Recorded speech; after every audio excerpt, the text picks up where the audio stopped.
Sometimes when you work for the UN, you pay the ultimate price. I think the last thing we did together was he was sitting next to me while I was breastfeeding on a bench at the airport. And then in the end, it was time to go. So he kissed us goodbye. And I remember telling him with my jokingly way, saying, "Be sure you come back." Laura Dolci's husband, Jean-Sélim Kanaan, didn't come back. He was killed in 2003 when the UN headquarters in Baghdad was hit by a suicide bomber. 22 people died.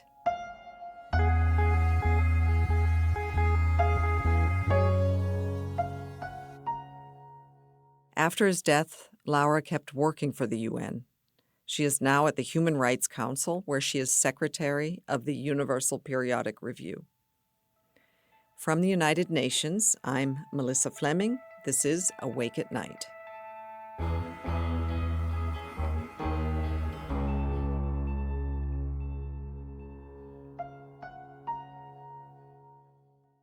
Welcome, Laura.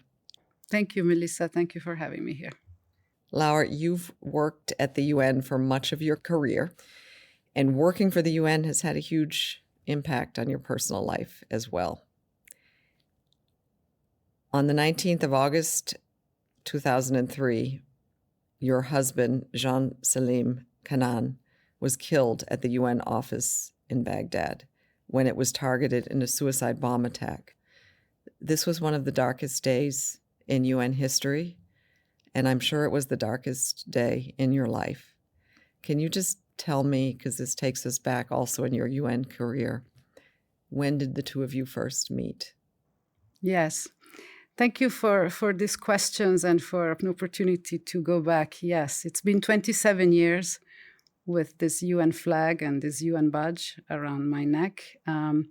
So it was 1997, and we were both young humanitarians in Bosnia-Herzegovina and in the post-war Bosnia. In fact, we had been there both since the very end of 95, but we met it was the spring of 97. And in fact, we were both in a compound. It was a military base of the Canadian battalion in one of the civilian military weekly meeting. And there is this young man that walked in, tall and handsome and very opinionated. He was working for one of the UN reconstruction agency, and I was working with the UN peacekeeping operations that had started after the war. And yes, he was multinational, Egyptian and French. I was Italian. And then, yes, we met once, twice. Was it love at first sight? It was love at first sight, yes. So then we were full of enthusiasm and,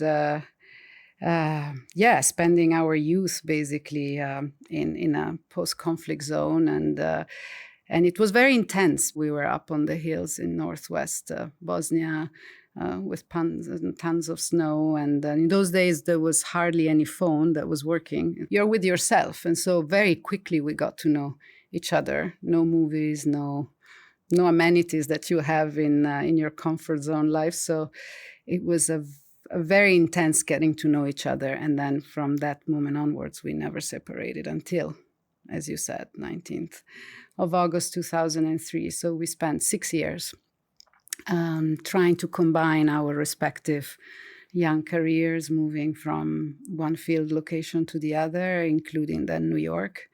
And then the only place where we were not together was Baghdad, because I stayed back because of the birth of our child, and he did not return. Mm-hmm.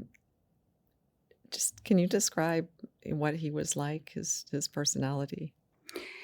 Well, it's, maybe I'm a bit biased, but everybody, even today, everybody that I meet that got to know Jean-Sélim, he was a special young guy. In fact, I think what happened on that 19th of August in Baghdad, in such a special operation, under the leadership of Sergio Vieira de Mello. I think it was an A team. I mean, the 22 that died on that day, many of them were very talented, the best of the best in a sense. And Jean-Sélim was one of them. He was, as I said, multinational. He grew up in Rome. He had lost his father at a young age himself. And there was something about him, the level of engagement and the same time wit and fun. And in fact, already the year before dying, although he was only 33, he had already written a book that was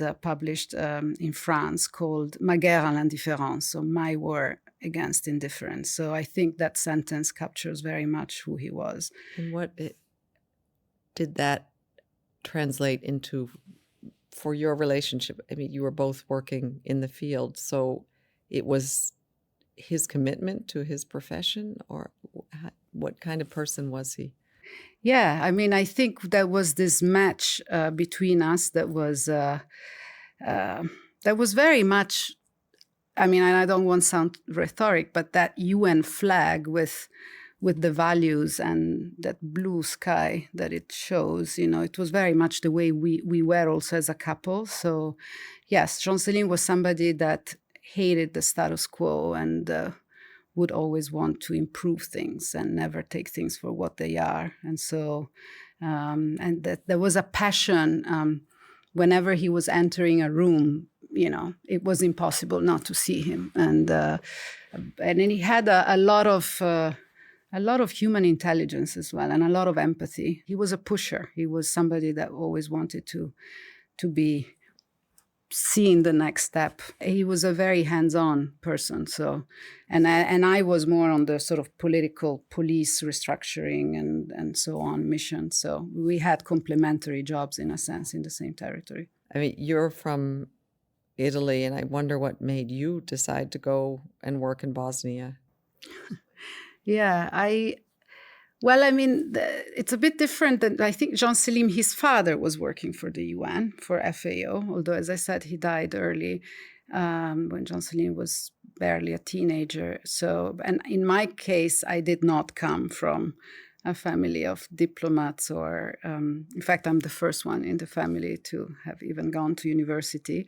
So I come from a border region called South Tyrol. It's in the Alps, bordering. It's between Austria and Italy. And it is one of the most beautiful it's regions very beautiful. in the world. Exactly.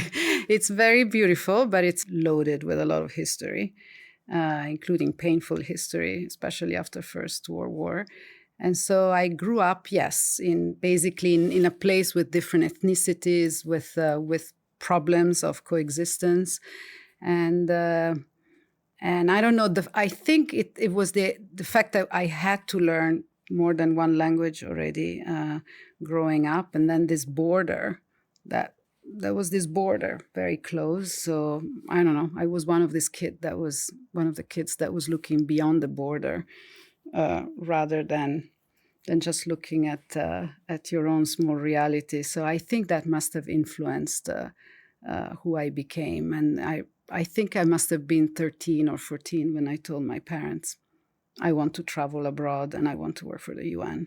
You mentioned that Jean-Sélim had a French mother and his father was Egyptian and working for FAO.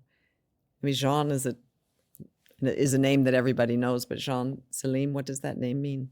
His father and his grandfather, so the Egyptian side, they were all Selim. So he basically inherited the Selim from the Egyptian side, and from the French side, as you said, is Jean. And so the way then they really decided to put it down on paper was with the hyphen in between, which is more than a symbol. It's really this bridge between two names, two continents, and two different also people. And in fact, it's the same hyphen that we have put then in the name of our son. So that bridge continues in the family because our son was named Mattia Selim Kanaan. So, and nobody dares not to put that hyphen in there. I mean, in the summer 20 2003, your son was born, Jean-Sélim. And the two of you were together in Geneva. At the time, I think you said that you were proud to be a UN couple. Why was that? Yeah, that's how we met, and that's how we were growing up as a couple and as a family. And in fact, when he died, it didn't really take me so much to decide that I would continue to work for the UN. And it wasn't just for the sake of breadwinning. Of course, I found myself alone, 33-year-old, as a widow, a young widow. But so it was just more than earning a salary.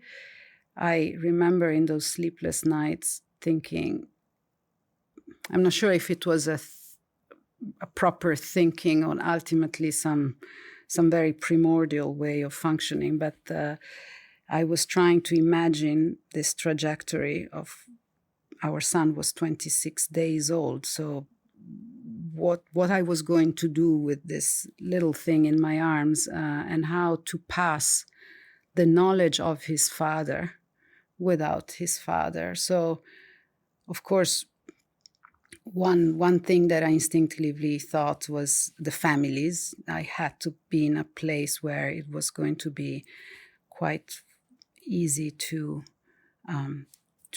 have all these different parts of the families around. The other thing was the language. So I thought that speaking French, which was the primary language of his father, would be a way for him to know of his father or think in the language that was also the language of thought and of writing of his father. But then the UN, I said, if I leave the UN, I'm leaving a way of being, a way of seeing the world, a way of engagement that was what his father was and what we were and what we were aspiring to be.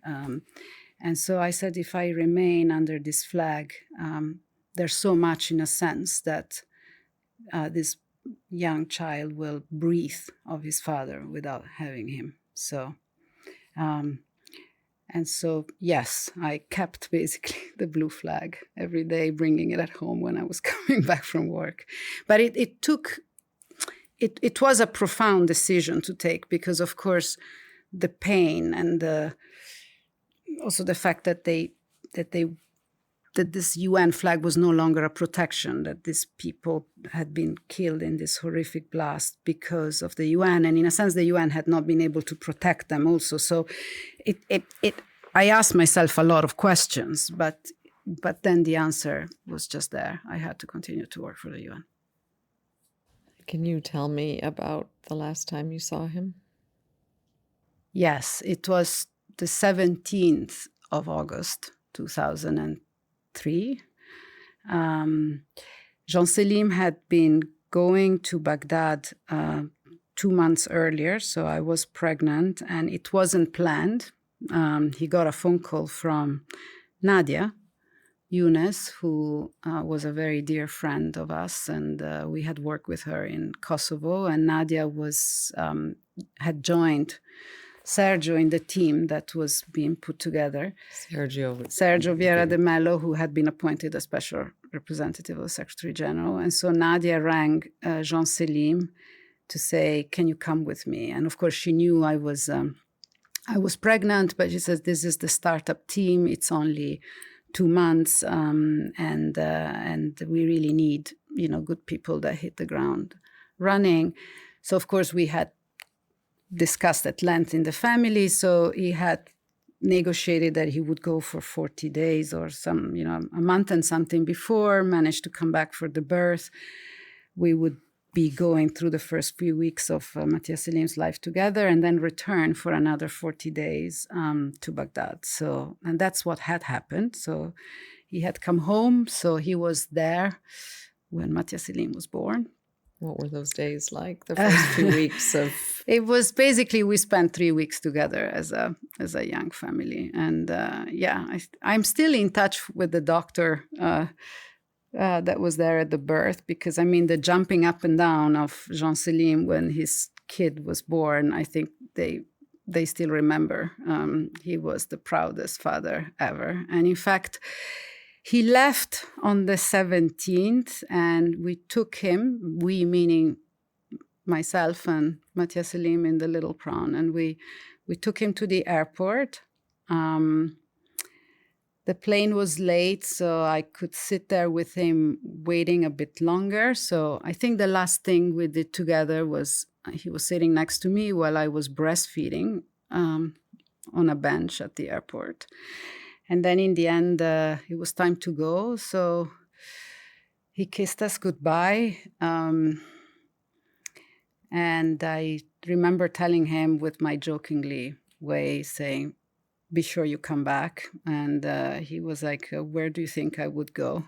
You guys are here, and I'm going to count every single second before I'm back." And then, yes, we kissed goodbye. And I have to admit, it was here in Geneva at the airport. It took me several years. In fact, until this day, when I'm at the airport, I kind of go around not to use exactly the same place, not stepping on the same place where we kissed goodbye last. And then he left. And then were you concerned about his safety? Of course we were, and we had called, and we were sitting there together when he was having conversations on the phone, because in the meantime the situation in Baghdad had worsened, and sort of that enthusiasm of the first weeks after the arrival of everybody else, and the famous image of the Saddam Hussein statue that had been pulled down, and things were changing, and there had been already attacks, increasing number of attacks against U.S. troopers. But then, the feedback that was coming from there was, and this was a bit this naivety that we all had still in those days, that this was about somebody else, that the UN was not a target, would not be a target. The UN flag was a symbol of protection. And so, with that in mind, he left. And I think it was...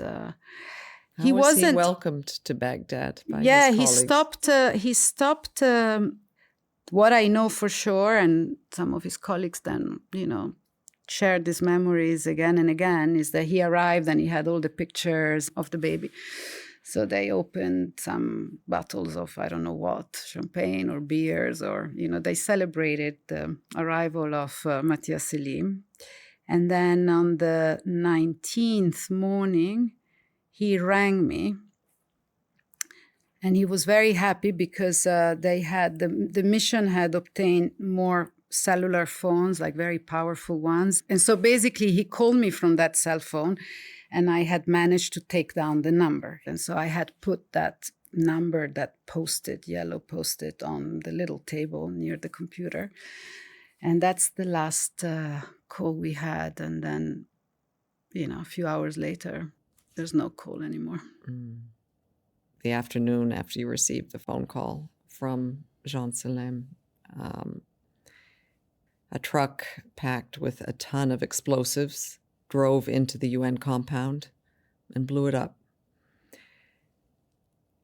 Where were you when you heard this news? 2.5 tons of TNT, by the way. 2 tons. Yeah. Matthias Selim was a small baby, so to make him sleep, I was walking around with a pram. So I just returned home, and he was kind of making these noises from the pram that it was time for breastfeeding, and so on the way in, I kind of parked the pram next to the little desk where we had, in those days it was a big PC. It's and that was where the post-it was there with the number. And while I was kind of sitting down, taking off my jacket or whatever I was carrying, that's the memory I have. I leaned forward, I grabbed the mouse, and I clicked, and the default always thing that I had on the screen was the newspaper La Repubblica. And so this image appeared, and there is this, breaking news sign in Italian saying "Esplosione" at the UN in Baghdad. And that thing came into my face. And so the next thing I know is that I'm standing there in front of the computer, and, I was standing next to the chair. I hadn't sat down. And I have this image of my legs. Like, I know I was standing, but for a microsecond, I don't know for how long it lasts, I was looking down and I saw these two legs that were shaking, and my mind was saying, whose legs are those? There was a disconnect basically between what my body was doing and my mind was elaborating. And then instinctively, I had this fear that I would collapse. So I don't know in which order, but I took Jean-Sélim out from the pram. I put him against me and I sat down, and I kind of tried to stop this movement and put the head in some functioning system. And then I think the next thing I did was to grab the phone and dial obsessively that number. And the strange thing is that the first time it rang, so there was a sound as if somebody would answer, but nobody answered. And then all of a sudden it stopped, and there was this silence. And then, of course, I tried frantically several times, but that silence, something switched into my brain, and I immediately kind of knew that something cataclysmic was going to happen. I think I managed to breastfeed, because in the meantime, Jean-Sélim was crying. And then from there on, I was alone. So for a couple of hours, I think, between calling. In the meantime, of course, the news was spreading. So, of course, between the family, and then I was making these different phone calls, calling New York, calling embassies, calling everybody. And then others were calling and telling me that they were also trying to. So it was like a call center. But I kept repeating, everybody, he's dead. I had that instinct that the worst was coming, and that it was almost like him telling me, Laura, be ready. You need to function now. Something of that effect. There was a voice telling me, you are in charge. And of course, the main issue was that I had this baby, and I was alone. So I had to function. I couldn't let go because the baby had to be safe. So I think I couldn't even choose, in a sense. I never really had the option of choosing. And so life was chosen for me. Yeah. I think it was probably until 10 o'clock at night or something before it was confirmed that he was dead. But I kind of had entered that mode, that sort of survival mode already a few hours before. So much so that, if I may recall this, in all these phone calls, and I was still alone, I immediately thought of one thing, which was this image I had from Bosnia. At a certain point in Bosnia, we went to visit this refugee camp, in 99, I was still in Bosnia, and Kosovo was being bombed. And so the Kosovars started to move, and the majority, they moved down to Albania, but some had ventured into Bosnia. And so some of these people who had been walking for days and days arrived in the area of operation where we were. And so I remember visiting this group of Kosovars, and there was this young woman, young mother, who had been walking with the baby. And by the time they found some refuge, she had lost the milk.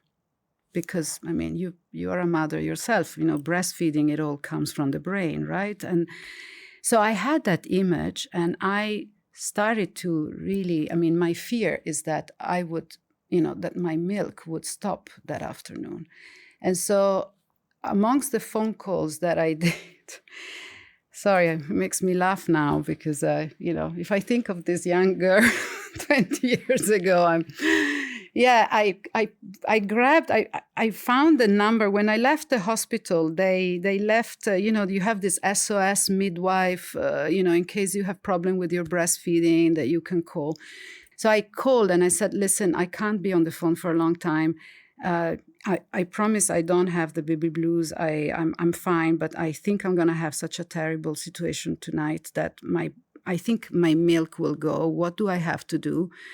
What kind of artificial milk I have to buy? And so this woman was trying to keep me on the phone because she thought that I was self-harming or something wrong had been going on in my household. And I said, no, just tell me what I need to do. And so she gave me the name of the powder, milk powder, because I didn't have that at home. I was breastfeeding. And so then I called a friend whether she could go at the pharmacy and on the way buy me this thing, because I was so concerned. Basically, I was already in a contingency planning. So I never used that milk powder. That's... Yeah. It sounds like you had wonderful support. I mean, at least from your family and your friends and from the hospital. And that's key. But how did you deal with this trauma? But, as I said, in my case, I honestly didn't have a choice. And then, by wanting to keep the breastfeeding, because that's what I really tried to do the next 2-3 days, I think that was my salvation in a sense, because every 3-4 hours, no matter where I was in my grief or shock, life was calling me back, right? So that's how I sync the steps. So basically together with the baby, we held on to each other. But I also think, because I met many victims then also during my work, victims of torture, victims of slavery, victims of so many horrific trauma. And, I don't think there's a size that fits all, but before you are victimized, you are somebody, right? With a character, with a background, with your own features. So a lot of it comes into play when the experience of victimhood hits you. You're not born as a victim. There's stuff that happens in you, right? Although, I don't like the word resilience so much. I think it's a bit overused or abused. Resilience needs nurturing. It's not an open-ended check. I had a level of preparedness somewhere. The years in the field had also shown me what solitude was and what people do sometimes, taking, alcohol and medicines. And so the fact that I chose breastfeeding, and I breastfed then for 9 months, was also to keep myself safe and away from medicines or drinking I had to stay clean. Because when you are in so much grief, you can really, you can do whatever really to stay alive. But I had to stay clean. You also came close to the effects of terrorism in Italy, I guess, and also in the U.S. with 9/11. Yeah, I was there. We were there. You were there in New York. Yeah, in New York. And what was your experience? Yeah, this terrorism somehow, and I only realized it later, had been kind of playing with me on and off. Because as I said, I grew up in this border area, and we did have terrorism linked to the separatist movements there. So, and then, I was also born in a country that in the 70s was hit very much by terrorism. Italy. And then, yes, 9/11, yeah, we were in New York. And I had left the house before Jean-Sélim. So by the time I came to the UN headquarters, the first plane had already hit. There were all these sirens, and then I called Jean-Sélim on the phone, but the lines had already gone a bit cuckoo that morning in New York, so I couldn't reach him. You know, there are these TV sets in headquarters, and so the news were live.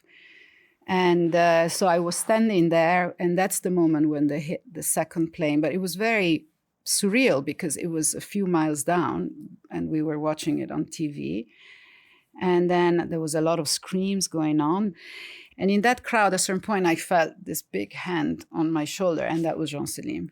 So, yeah. So it was so weird. We were in what we thought was a safe place after years in the field, and there was this huge mass grave at the end of the island. So, Terrifying. Yeah. So, yeah, terrorism had hit before, but I was not. Nobody's prepared for that, and it's brutal. It's really brutal, and everything is brutal, any crime. But terrorism, I think, as a victim, quite immediately you realize that, in fact, you are not the target. I mean, you are the target, but the intent of the terrorist transcends the victim. I mean, what they target is an institution or, I don't know, an organization or a society or a way of living. They are not really targeting you for who you are, or because there is a direct link between the criminal and yourself. So that senseless lack of senseless is very strong when it comes to terrorism. Did that make it is, harder I think, for for you any to victim. accept? Did Yeah, that make it harder for you to? It's really very hard. I mean, I don't think it's easy for any. I guess for accept any is the wrong word. No, but in the face of terrorism, you realize that the 22 that died on that day. Maybe Sergio Vieira de Mello was targeted, but I'm not even sure. I mean, there could have been another 22. I mean, what was targeted was that building with the UN flag on top. And whether you are at the end of the corridor or you just moved out to grab a coffee, I mean, it could have been another 22. Did you ever get any answers? Why and who? And Hardly.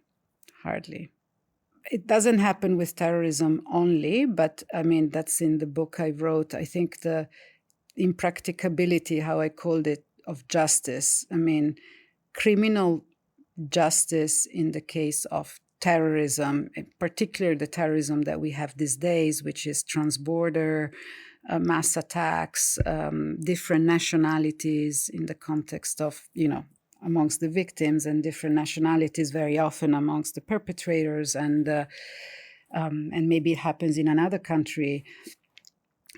To really see terrorists, and then also terrorists quite often either wanting to die in the actual act. I mean, that was a kamikaze attack. So, basically the possibility for a victim of terrorism to really find herself or himself in a court of justice is very reduced, despite the magnitude of the event. It's not an ordinary crime, right? what you did get is a memorial here, and we're here in Geneva at UN headquarters. And I believe there was the first ceremony was in 2004. Can you describe that and what it was like? Yeah, I think I wasn't alone. I think there was a number of us, and we still are in contact. I think we felt very strongly that we had to keep the memory alive, but not necessarily just for, of course, remembering them. They were exceptional human beings and civil servants, but it's also the memory of the organization. So now we have the World Humanitarian Day that is marked on the 19th of August. For us, for me, this has been very important. I think we should be proud of our history and not hide it away. And it's also a way to pass it on to the other generations. I mean, I know this was incredibly, incredibly difficult for you all these years, and you had your son, and he was growing up without his father. How has it been for him?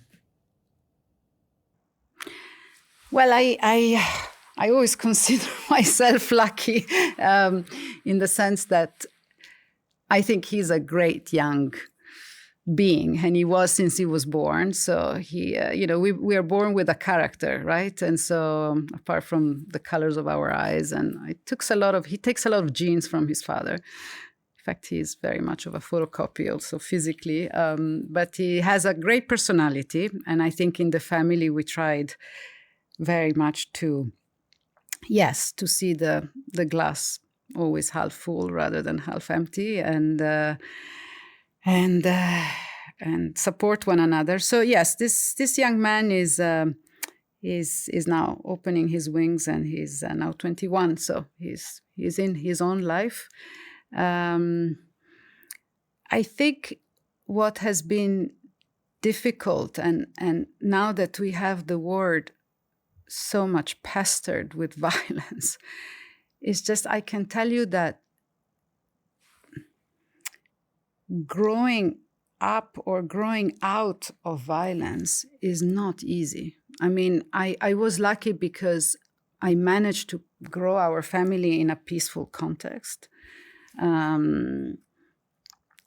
where I could say that what happened to his father was in a specific environment, and it wouldn't happen to us. But I always think of these mothers, these other women in my same situation, where not only you're hit once, but you are in a continuous volatile situation. And I'm not sure there, how much resilience one can pull out, because in terms of really making sure that the new generation is not about revenge and is not about, intergenerational trauma, it really requires a lot of efforts. And because at the end of the day, a trauma like this stays in a family for a minimum 2 generations. I mean, his own children will not know his grandfather. A trauma to get out takes 2 generations. So if the next generations are still, impacted by violence, I mean, it's really a chain that at a certain point has to stop. And so when I'm reading the news about others, it's, as I said, that's why I consider myself ultimately lucky, because I don't know. It really, you need to, the transmission of values, you need to work on it. When you tell your son, my son was 18 months old when, he started to put, all the sentences together. And one of the first things that I had to tell him was, your father is dead and your father was killed. And, the weight of that word in a family is big, and how you make sure that the next generation can still believe in justice, in mediation,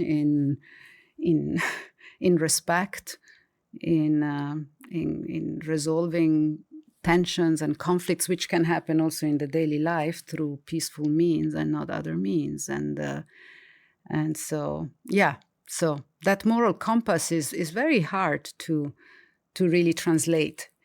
I mean, I wonder, you continued in the profession of human rights and Yes. dealing with trauma and people who are, suffering from the worst of humanity and abuses. Wasn't that difficult to deal with on top of all the trauma and personal tragedy that you suffered? Yes, and I have to say that sometimes it's a bit like doctors, no? You can't always be in a full empathy mode, but at the same time, meeting with victims and those defending the cause of human rights has really helped me. I mean, as I said, in the end, I ended up writing a book on victims of terrorism, on which there's really hardly any books. What is the name of your book? It's a victimless crime with a question mark, because, the argument is that we don't have a convention that defines terrorism, as you know. I mean, it's been, in gestation with the UN for many decades, but we don't have it. So the definitions around terrorism are still kind of flu, but the number of victims of terrorism grows. And I just happen to be one of them. And so I basically researched and tried to make a case, basically, for more assistance and recognition of victims of terrorism. But you have managed to heal in some ways. You've remarried. Yes, because life gives and takes, but gives. So, and I think, we have one life. And I spent the first years of my son's childhood by myself. I mean, really surrounded by my family. And as I said, with Jean-Sélim, we had just married. We didn't even manage to celebrate the first marriage anniversary. So, it was too brutal. It's as if they had taken away a life-sustaining organ. So no, I had to deal with myself, my family, and but then yes, you go on, and if you realize that the heart is big and it can contain a lot of love, and more love can be added, and so yes, I consider myself lucky. And you have a wonderful husband too. Yes, no, I consider myself lucky, and it's a nice life trajectory, and so I manage also to put next to our son, especially in the years in which he was turning into a young adult, a very nice additional father on earth. In fact, he calls him the father on earth. Really? Yeah. So Matthias Selim calls him there is a father on earth, and there is a father. The father is in the sky. Yeah. What these days is keeping you awake at night?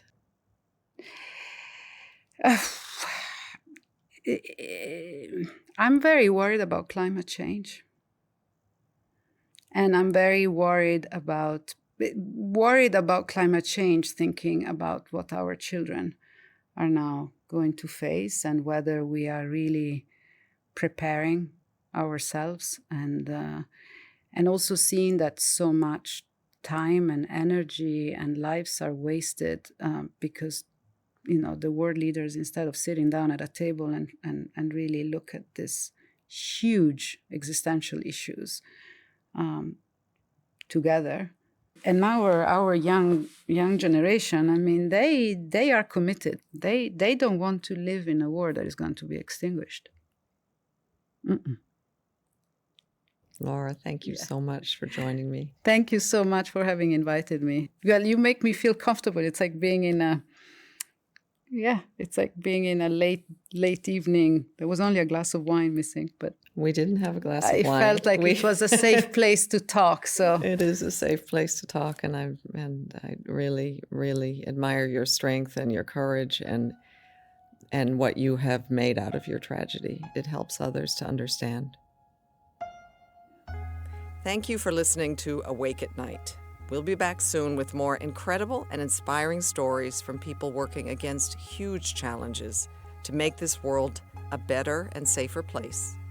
To find out more about the series and the extraordinary people featured, do visit un.org/awake-at-night. Subscribe wherever you get your podcasts, and please take the time to review us. It helps more people to find the show. Thanks to my editor, Bethany Bell, to Adam Paler, Josie LeBlond, and my colleagues at the UN, Caterina Catidi, Roberta Politi, Geneva Damianti, Tulin Batiki, Becerra Kostova, Angelica Devis, and Carlos Macias. The original music for this podcast was written and performed by Nadine Shaw and produced by Ben Hillier. Additional music was by Pascal Wise.